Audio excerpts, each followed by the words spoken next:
No more excuses. No more excuses.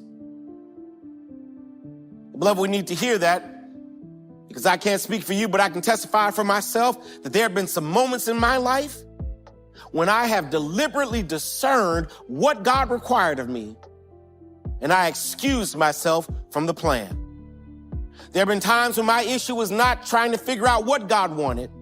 My issue was that I didn't want to do what God had called me to do. Think about how often we excuse ourselves from being part of God's plan. Excuse ourselves from forgiving those who've done us wrong. I've lost count about how many times my excuses in life have limited me and caused me to not step into some God-given opportunities. I've lost count of how many times I've said things like, I'm not ready. I'm not the right person. It isn't the right time. Things that have flown out of my heart and out through my mouth that have limited my walk of faith and produced nothing more than frustration in my life. It's our human nature to seek to blame other things as to why we can't move forward. But what I've learned that in our humanity, we self-sabotage. We limit ourselves because instead of offering God our faith and our obedience, all we offer God are our excuses. It's easy to come up with a reason why we can't accomplish a dream, why we can't be happy, why we can't overcome a problem.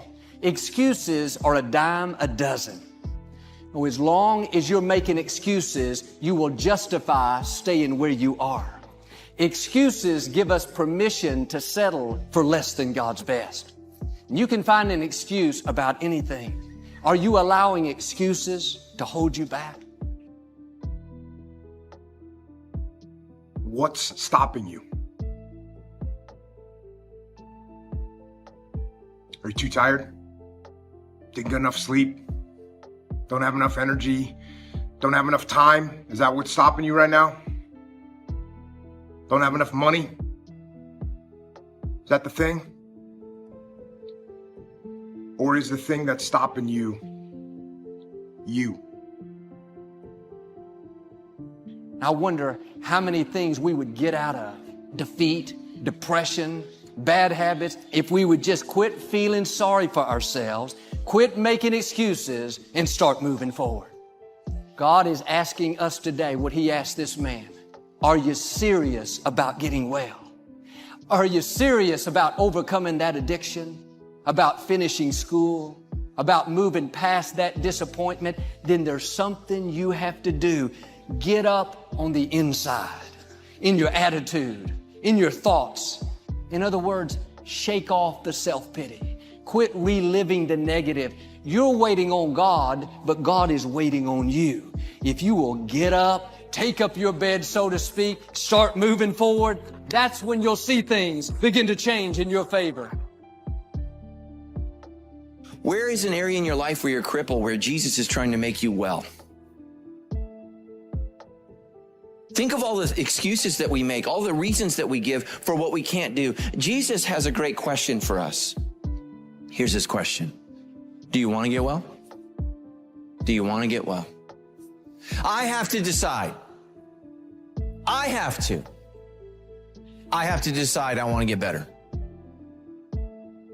No more excuses. Can't do anything about the past, but I can do something about right now. I am going to live my life in faith, trusting God to make it up to me. Friends, this day is a gift. Life is too short to waste another day angry, offended, in self-pity. You may have had a rough start, but you don't have to have a rough finish. Quit telling yourself what you can't do, how you don't have the discipline, the training, the education. You have everything you need. You are well able. God has already put it in you.